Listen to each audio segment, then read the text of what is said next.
And welcome back to the IndiePro Summit, and thank you for joining me for another video. Today we are talking about the future of social, and we have Darren Tonkin, who is the creator of the Storyboard app. I don't know if you've heard of that, but we'll give you a little brief introduction to that in a minute. So we're talking about the future of social. This is the last video in the IndiePro Summit. I'm so happy for you to have joined me all this time. But there will be follow-ups to these videos, so don't despair. There'll be a lot more to come as far as content and such. But before we go, we've got 30-40 minutes of talking to Darren about the future of social and where we're all going to be going with it as we get dragged along by the behemoths of Facebook, Twitter, Instagram, even Google probably. So welcome, Darren. Hey, thanks for having me. It's great being here and get to talk about some stuff I'm really passionate about. Excellent. So Darren is the creator of the award-winning Storyboard app. Yep. You can find it on Apple and Android. Is that right, Darren? Apple and Android, correct. Yep, excellent. And Darren is passionate about business. This passion started at a very young age when he would sell collectibles to the kids at school and online. So that just shows your age there, I think, Darren, that you actually had online when you were a kid. Yeah, I grew up in a digital age. Actually, at the school I went to, it was mandatory for everyone to have a laptop from grade 5 onwards. So it's quite beneficial, in the tech age to be brought up with that sort of stuff. Did that have a huge influence on you of where you're going to go, having that access? Massive. You brought up around it. You always at school. Your handwriting wasn't a big thing. It was typing, and we had to have contests about how fast we could type and everything like that. So it really directed from the start. And obviously, I was at school, and Facebook came out, and then Instagram and these platforms. And being at school and being of that age, we grew up with social media. We don't know anything but social media. Our whole lives on social media.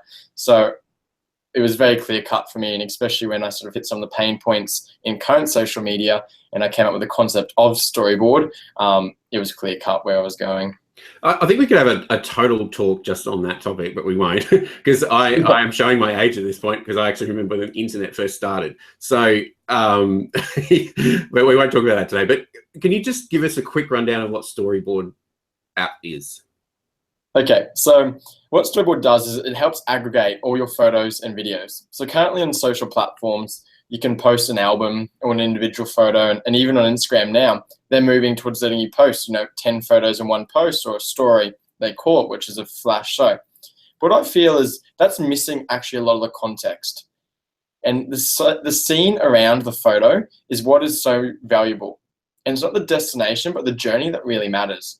So what Storyboard does is brings in your photos and videos and creates a journey map. Essentially, back in the day, before the internet, people used to put their photos on a map on the wall where they've been, and they'd pin it. And they could remember, they could show people where they've been in the chronological journey.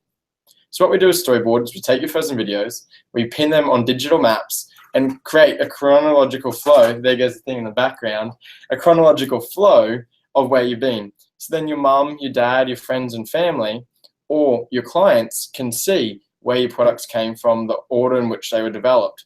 So it's a very visual experience, but essentially you can follow my journey as if you're with me and understand my surroundings and progression. Awesome. That sounds very good. To be honest, I haven't actually downloaded and checked it out yet, but I will after this. It does sound pretty cool. I'm sort of I guess I'm showing my age here again. I'm a very much of an old school person, and I just tend to forget to take photos.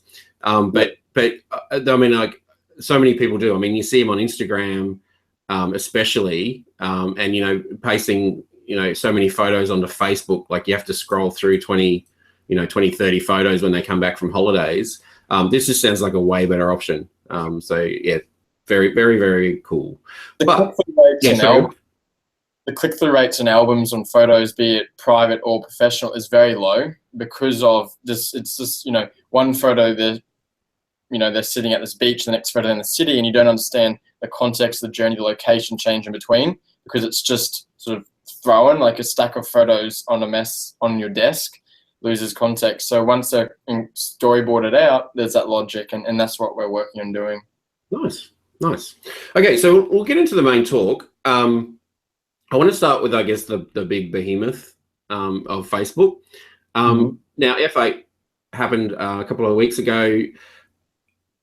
Do you, and they were big on three things really, AR, augmented reality, VR, virtual reality, and Messenger. And I sort of want to touch on all of those today.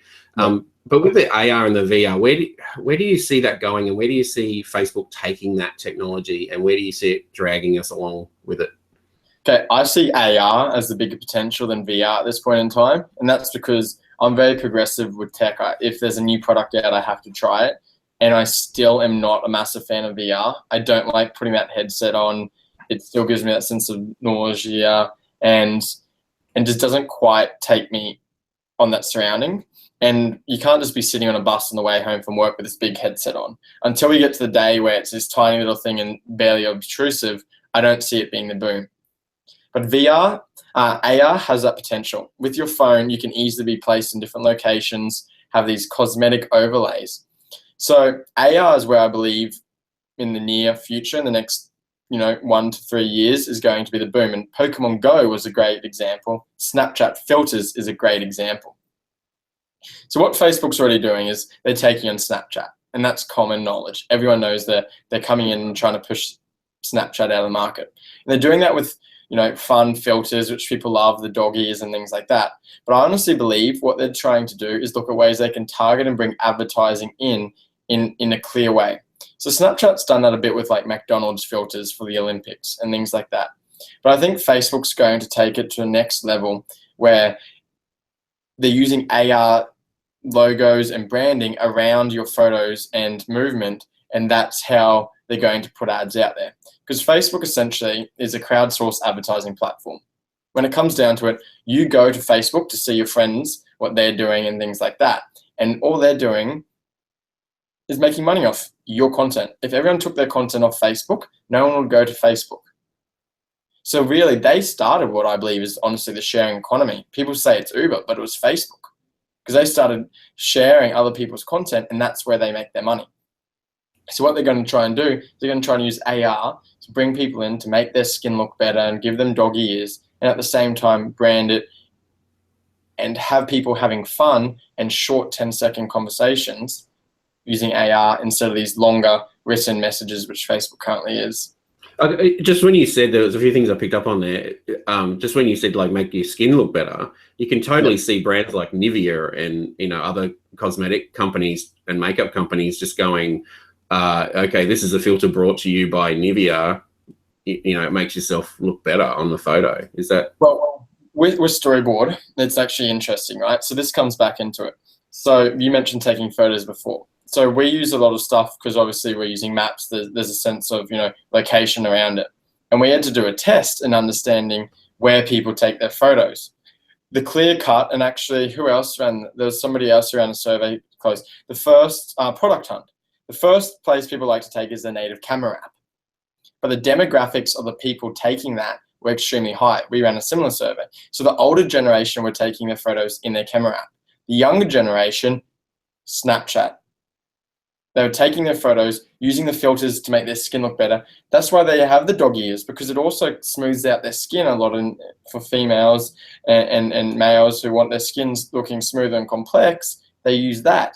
And then they export the photo and upload it to Facebook or Storyboard or Instagram or any platform where there's photos. And that is why. And that's AR actually in the work, because it's using different filter technology to make you look better.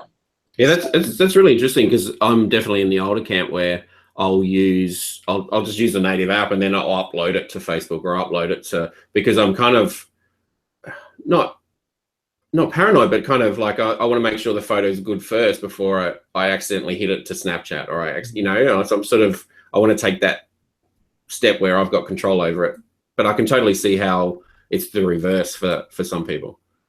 So that's why they're pushing to these sectors, because nobody was using the in Facebook app. They were using Snapchat and those features. So it's an interesting line, sort of where that works.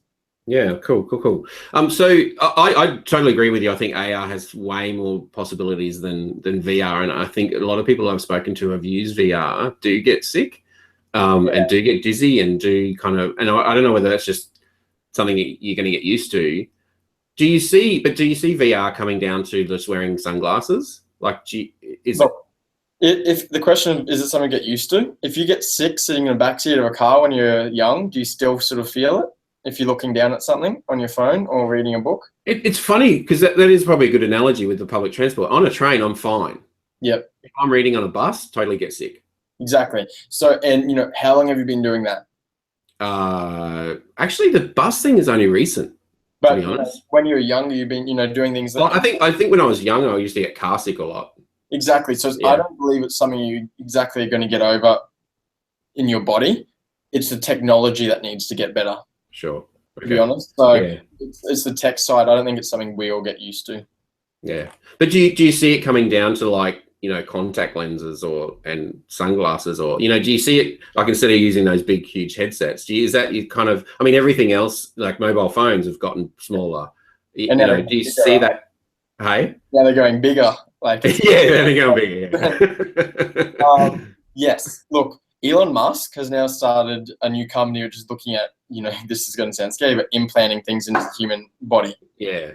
So, to be honest, I dead set see it where it's going to start, doing that. And at F8, Mark Zuckerberg said, if you've got a wall, why do you need a TV screen when you can use your phone and use that wall to overlay all this sort of footage on with using AR, right? So yes, I see it getting smaller. Snapchat.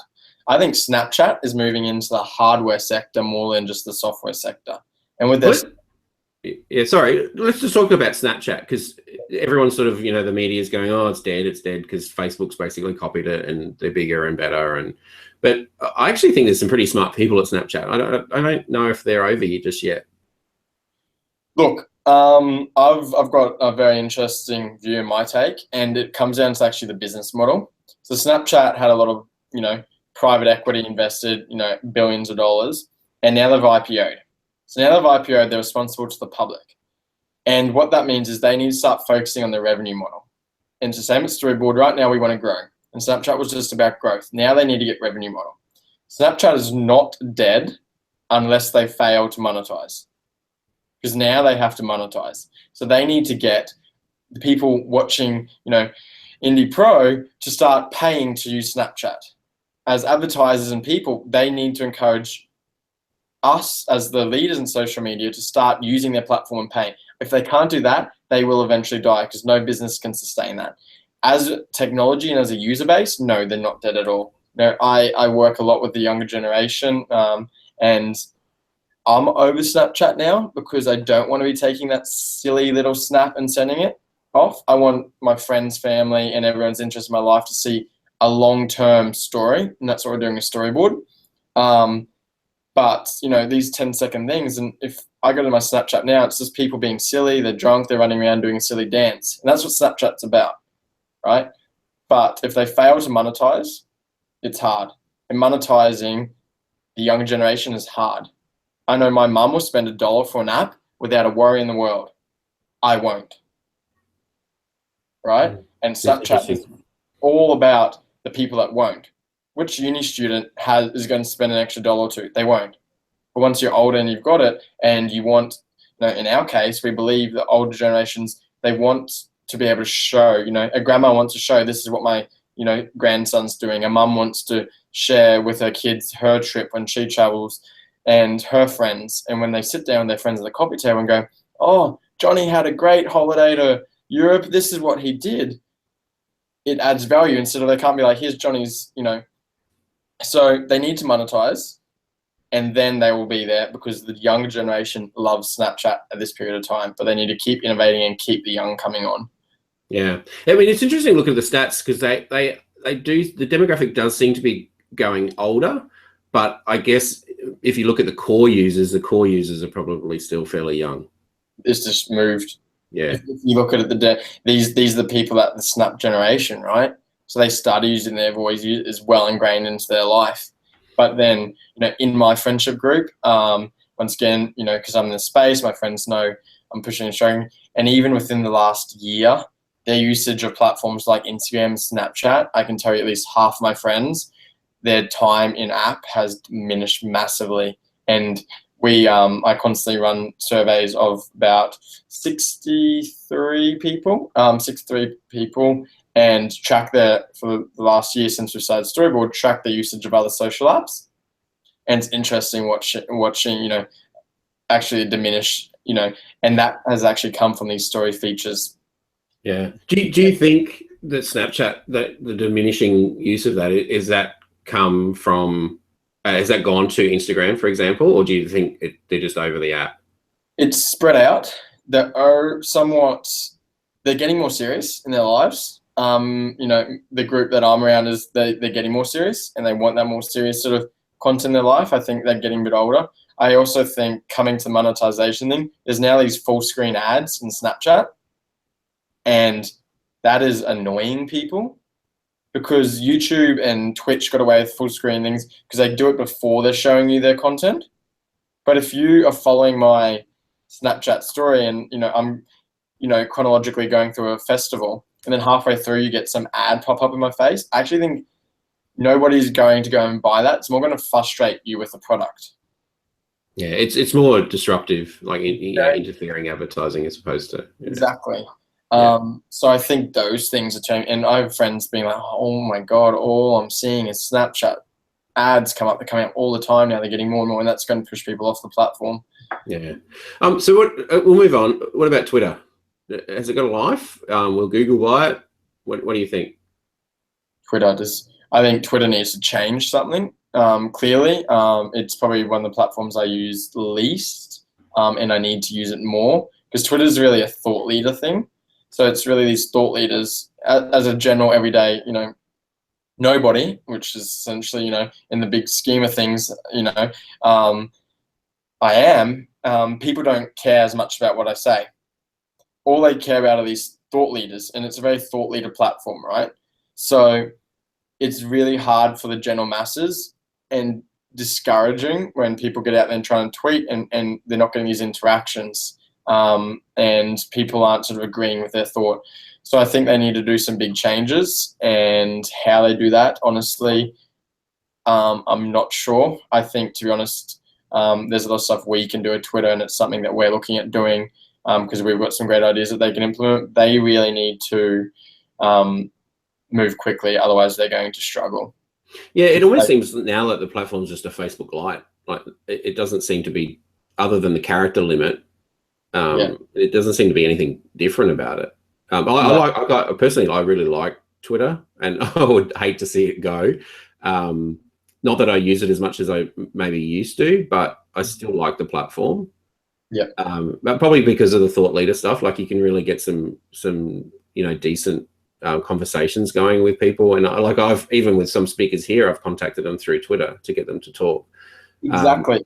This medium where it puts everyone sort of where they're all contactable, and that's what's so great about it. And you can feel like that's you, Kanye West, we all know, or Donald. You feel you can understand what they're sort of going through and trying to say in their messaging, which Facebook doesn't do, but it is essentially feels Facebook Lite-y. Yeah.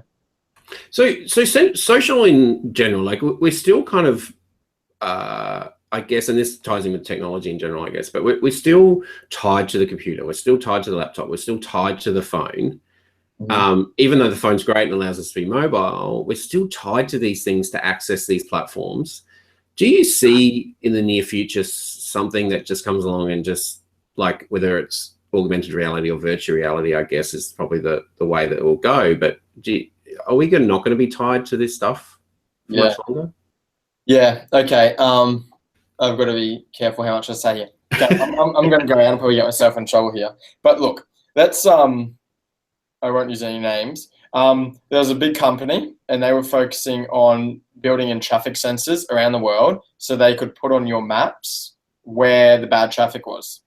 Right. Another big company with a big mapping platform, or I can say is Google, came in and they said, well, everyone's got a smartphone, everyone's got a Google product essentially on their phone. We can just, instead of paying massive amounts of money to build hardware and then installing it, we can get everyone's phones to say where they are, how slow they're moving, build aggregated data and push that out. So Google Maps now shows, where there's bad traffic and congestion, right? I actually wondered how they did that. And So thank you for enlightening me on that. we're sourcing it all from our phones. Yeah, wow.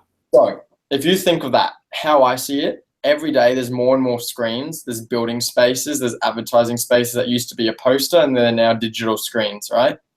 So I honestly think we're going to shift to a world where screens that are everywhere just become your screens, and technology, you don't even need to log in. You can get to a screen and it'll know that it's you using either scans, or you've got a phone in your pocket, or whatever technology in your pocket knows where you are, can automatically connect to social anywhere. So you don't need a physical, I'm using screens. It may not be screens in the future, it can be these sort of holographic projected things that just you pop up on the bus, and every seat on the bus has got one. It's a screen and it knows it's instantly you because they know where you are. They can advertise to you wherever they are. You can log in, seamlessly. Passwords are going to be a thing of the past for sure. So you can already see it with Facebook login, right? On Storyboard, it's the majority of our users use Facebook login. Yeah. So I honestly think it's going to be somewhat holographic, where you see, like in the movies now, and there's no physical thing there. It's just a pop-up and you can go around and play with it using... I think the visual of that is the I can't remember the name of the movie, the Tom Cruise movie where he's doing the... Yeah, like Rain Man, I think it is. Yeah. What was it? Yeah, it could be. Yeah, or yeah, I think so. I can't remember the name of the movie. It's going to be like that, where this little thing just pops up and they're essentially following you everywhere, these social platforms, and putting it out there. So yeah, I think it's very quickly. I think the mobile has a lifespan of 3 to 5 years. You reckon that's it? Yep. Wow. We're already planning away from it. Wow, that's pretty big. So you did touch on the advertising stuff. So advertising, especially social advertising, is pretty big in my world, given that's what I do. So I'd love to hear your thoughts on where you think that's going, and is it going to be sticking around? Is that the way that these companies are just going to keep making money? And how do you see it evolving? Yeah.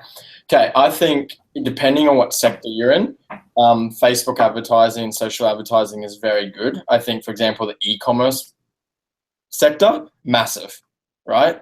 I think in my space with apps, I honestly think it's dead. And so it really depends on what sector you're in, right? And I think people are excited about, Instagram stories and now Snapchat stories about these full screen advertisers. Advertisers love full screen advertising. And that works, as I said, for Google and Twitch, these video platforms. But if you're disrupting somebody's concept, if you got a movie and you're halfway through a movie and they stop and show you an ad, it'd be anarchy, right? I know they say people get used to it and get over it, but it drives people crazy. So I think like, sorry to interrupt, but it's going back to TV. Is it the decisions that are being made? Is it just predicated on this old notion of interruption? Like people get Netflix because they don't want to watch ads they just want pure content. Yeah. So in the Storyboard view is advertising needs to be subliminal, it needs to be visible, but not in your face. And it needs to be more about the customer than about you. So I hate always flogging our product, but it's something I can talk about and understand. So we use Storyboard.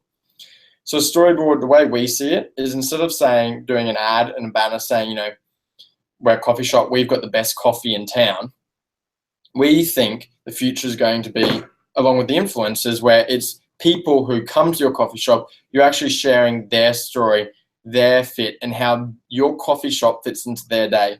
So if it's an office worker and they're, sharing their story on Storyboard, or their experience on Storyboard, they're snapping, whatever they're doing, and they're at your coffee shop, and then they're off doing their things.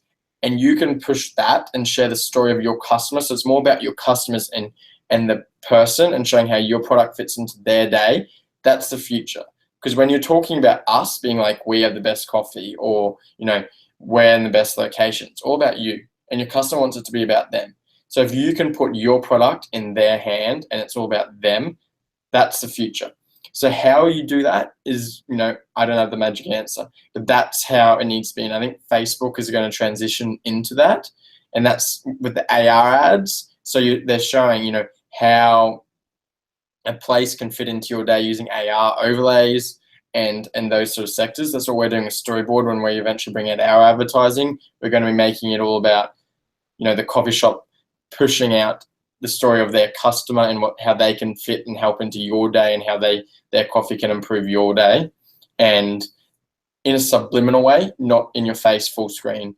And when you look at Storyboard, and anyone watching and listening to this, I've got some cool stuff for you that I'll give you at the end. But if you think of it, we're using maps massively, and everyone who has ever gone on a holiday, and discovering Storyboard's massive, has got a tourist map, most likely. When you get there, there's small little places on the map saying where to go and how that can fit into your day ideally, right? They're showing you routes and things like that.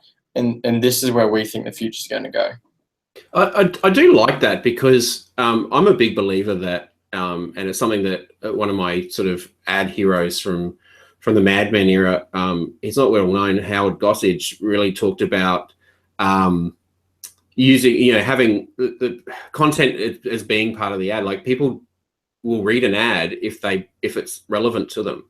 Yeah. So, and I'm a big believer of making your ads just as you would your content. Like, and I think and that's why I love the social advertising aspect of it, because you can create a piece of content and then it just becomes an ad. Like, you can create, it's part of the experience, and half the people probably won't even realize it is an ad, because they just didn't notice the little sponsored, exactly. tag. 100%. And that's where influencer marketing is, right? So if we sort of go off topic, influencer marketing is essentially just, influencers often follow because people relate to them, they want to be them, they want to learn from them, admire them. There's some sort of, connection with them, with the influencer. So when they see them using a product, that they relate that product to them. So if let's use, Behemoth Kim Kardashian, she's using a beauty product. People think, she leads fashion and beauty, and, some disagree, obviously. But then she's got a massive following. They relate to using that product as well for their skincare, for example. So if businesses can create that sort of essence, then it's very, very good, because it's all about how we can make you feel. And I think there's with the influencer marketing, there's a big move to micro influencers, where it's more of a peer network that they're advertising to, rather than 2 million, 3 million people or followers who may or may not care about you. They're talking in the thousands now, because they don't have to pay them as much, and two, their followers and their engagement is actually real. Like, it's not just reporters following you just in case you slip up. So yeah, and see, the influencer market, if we go back to economics, there's supply and demand, right? And people go out there and follow and like content like it's nothing. It's a free thing to give out. So at the start, there weren't many influencers, and they could target things. But people now go out there and follow everyone, and everyone with a few thousand followers now wants to earn $100, or, on their thing. So there's always a growing number of influencers, right? And no one actually goes out there and deletes their account. So there's always these up and comers, and so if you see it, it's just this inflating market of people, trying to live this dream of getting influencer. And if you have 1 million people offering the same thing, and then 10 million, eventually there's going to be saturation. And if you even look in the States, the Kardashians got hit massively. They now have to say hashtag ad, hashtag sponsored, because otherwise they get busted by influencer marketing, because they don't actually use that product except for that photo.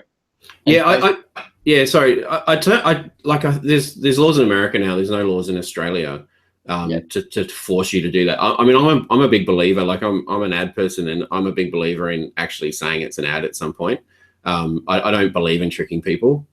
So I think I'm all for those sort of things, saying it's an ad, or it's especially with influencer marketing, where a lot of people don't understand how that works, or that's even a thing. So they're trusting and relying on these people to give them advice that they actually believe in, rather than just being paid for.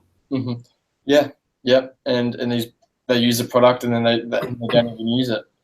And I actually did have a question on this, and while we're talking about it, it's sort of related. I'm not sure whether you followed the Instagram kind of coming out with the influencers on Instagram, and how shady that whole thing is. Have you read about that? It's just sort of come out recently. I've sort of been over it. We've actually like you can say it now. We're actually starting pilot testing with Virgin. So I've been very head deep in working with Virgin globally.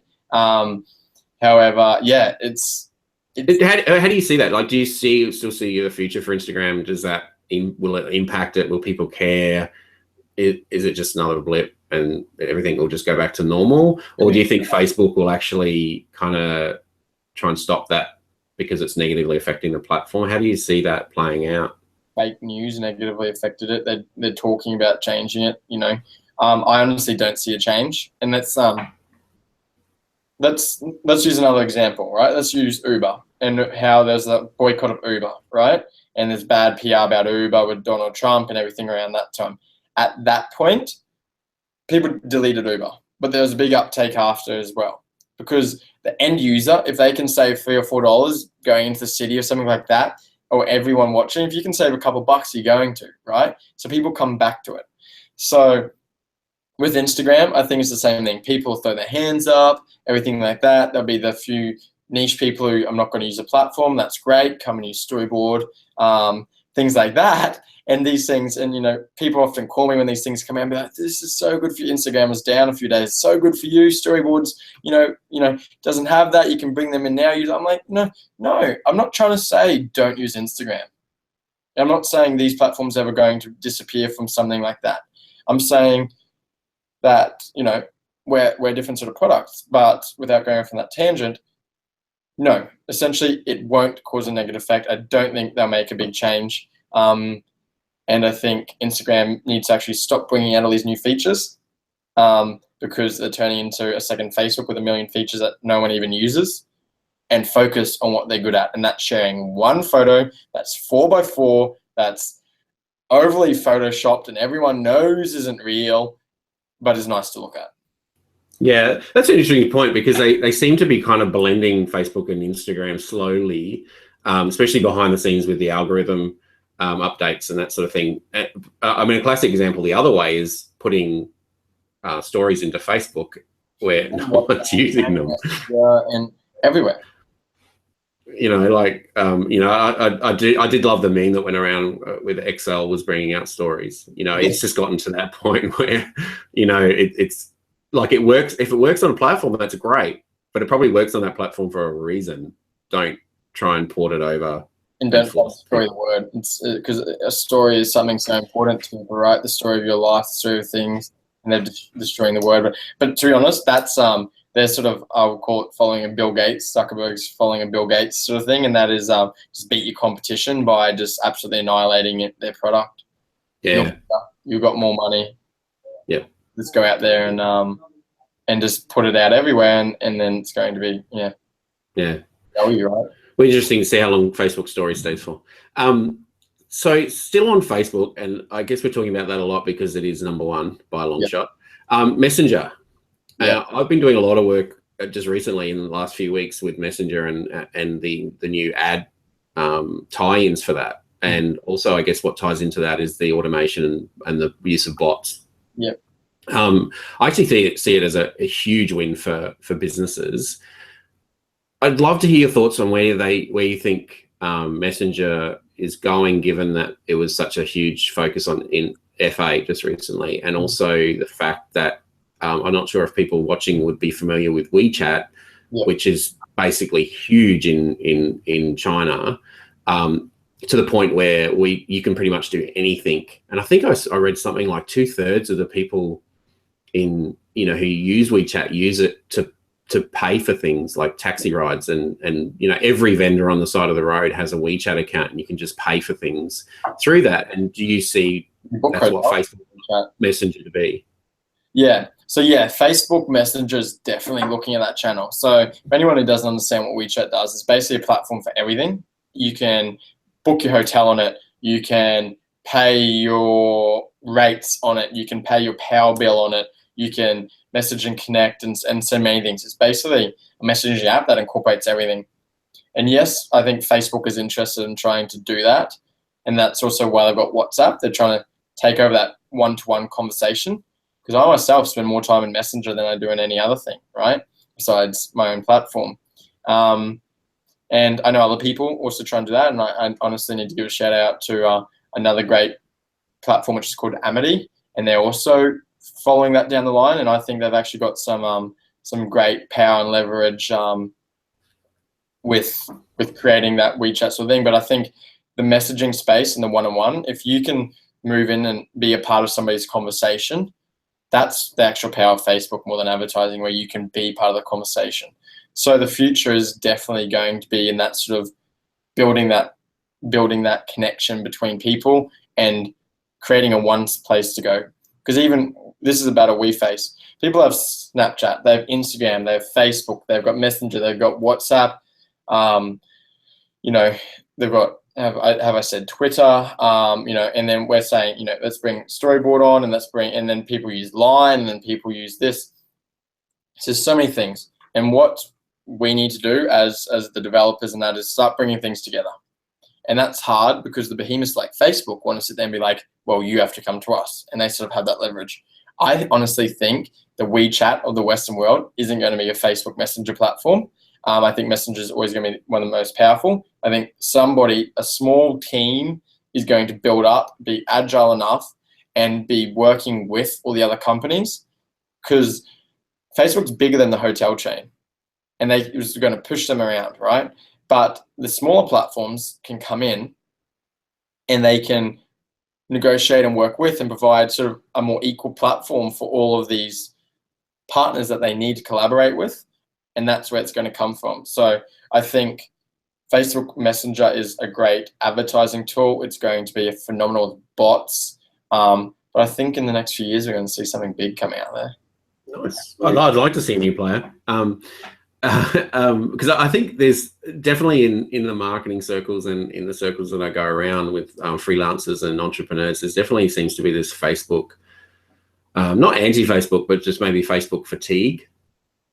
There's fatigue on every social platform, and that's why we started building Storyboard a year ago, because the world's ready for a new, fun, relaxed sort of platform. So if you're going to give up Facebook, Instagram, Snapchat, go to Storyboard. That's the message that we...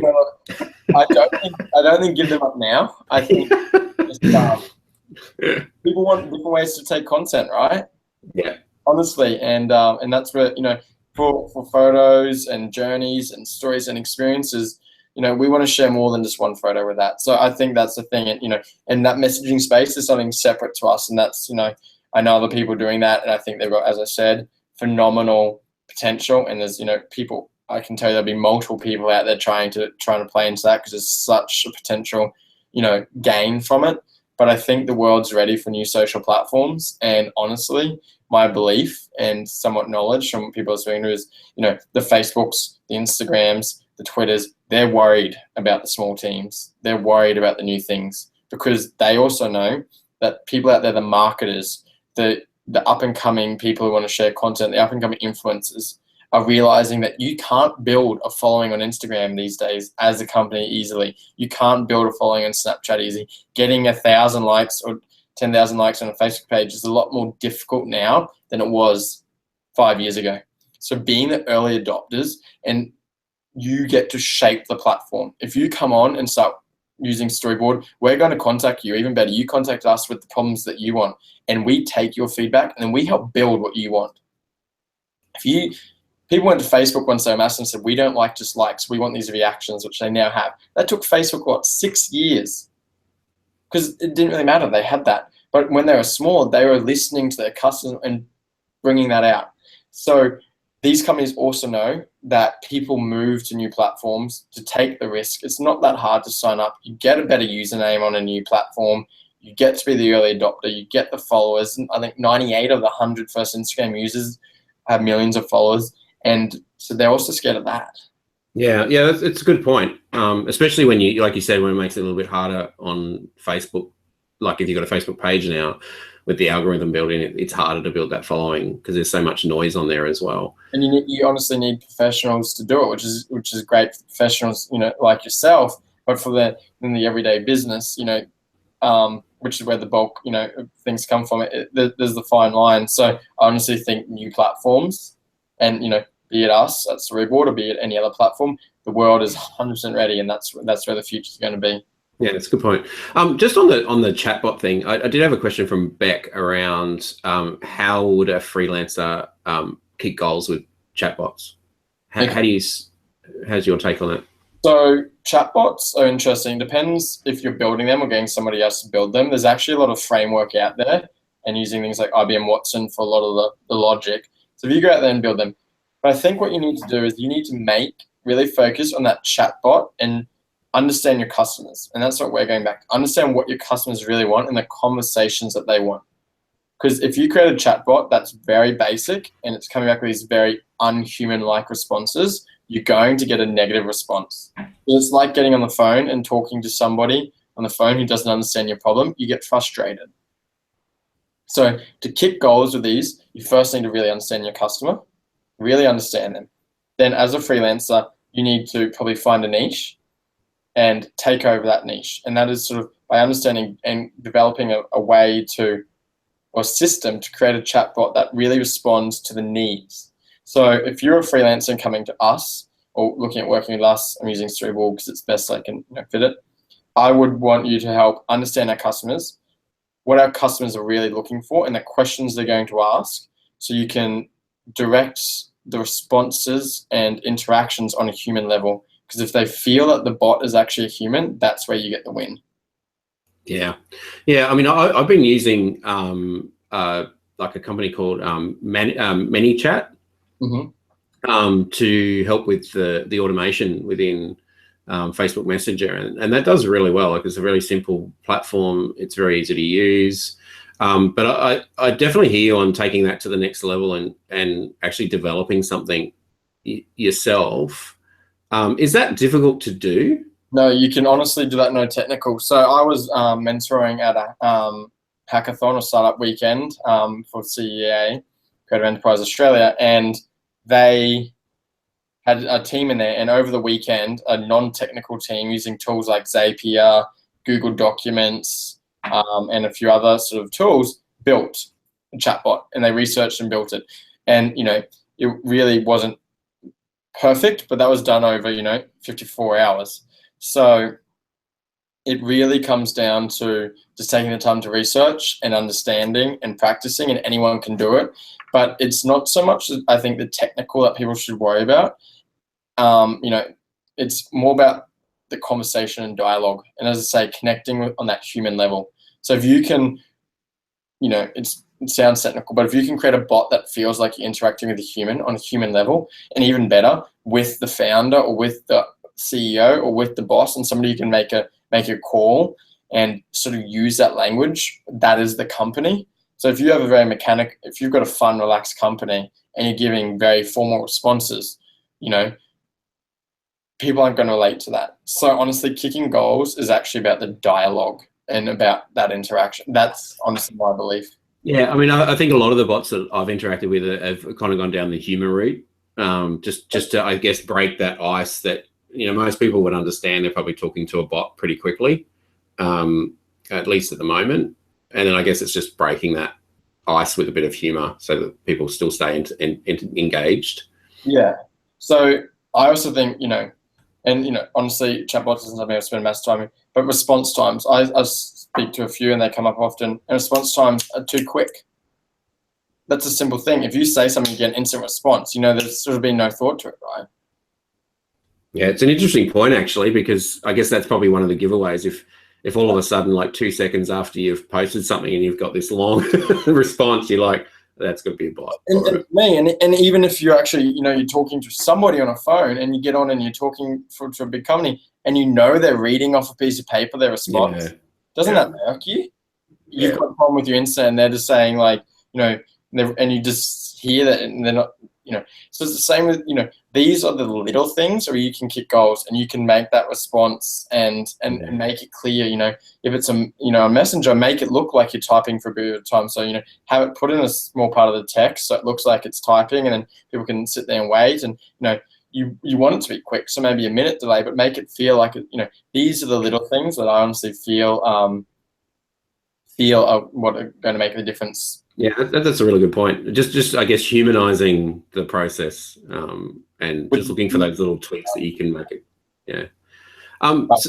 So we'll move on. Like, we're only a little bit of time, but a couple of videos that I've sort of spoken to different people, so I guess in a similar situation to yourself.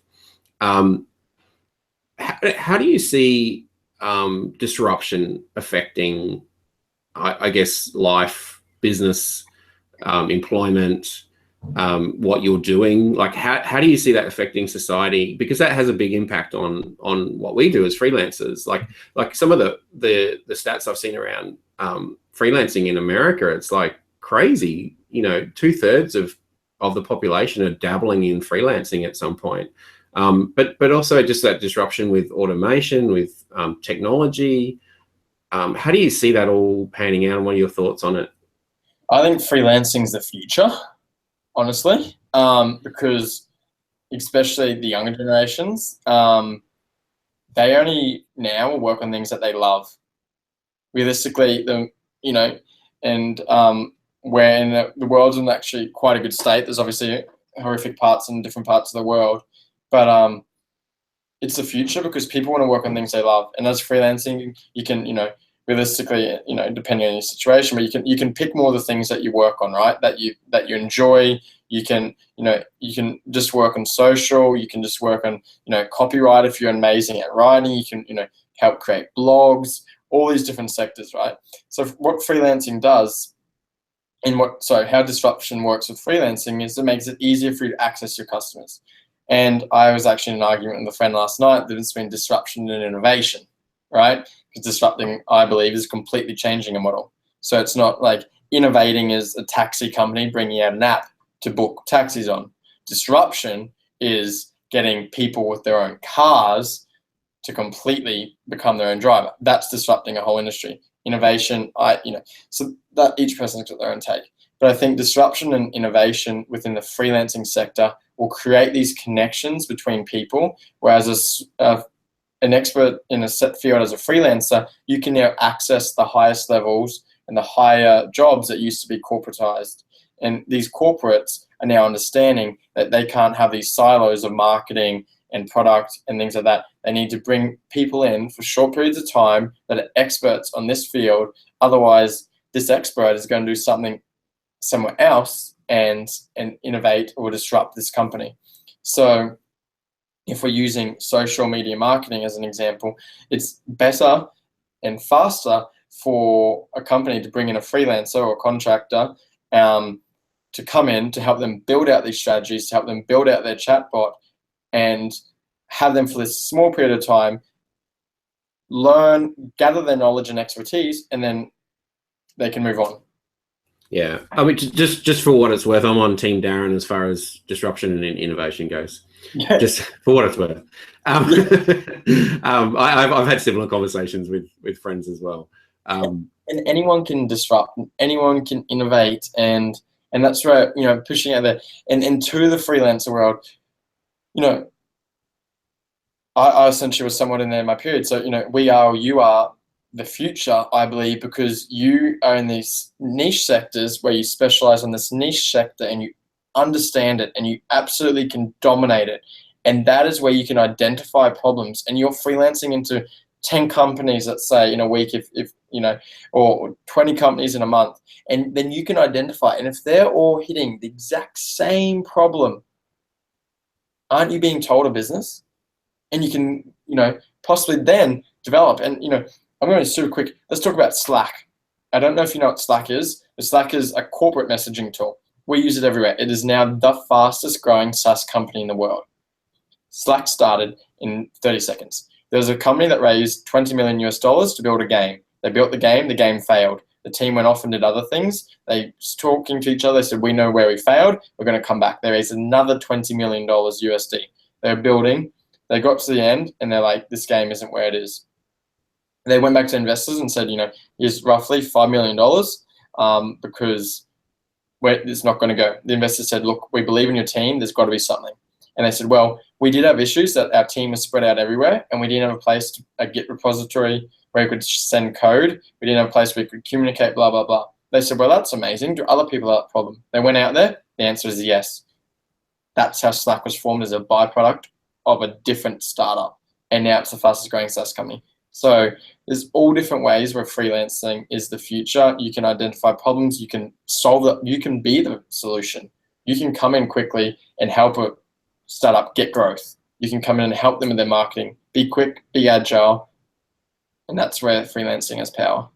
Yeah, that's a pretty cool. I didn't actually know the backstory of Slack, so that was really interesting.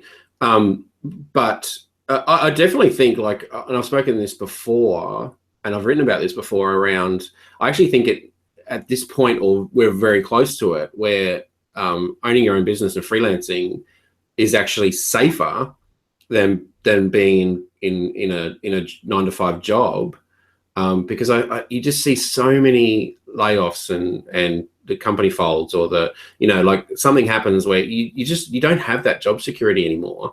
And I actually think having a freelance career or having your own business or whatever you want to call it is actually more secure, because you've got way more control over it. And you're investing in yourself. And that's one thing. No, they can take your money. Someone can take your money. They can take your job. They can take your car. They can take anything from you.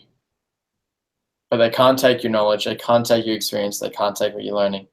And in freelancing or owning your own business, as we said, whatever you want to call it, you're building yourself. You're getting to work with others and learning from others quickly.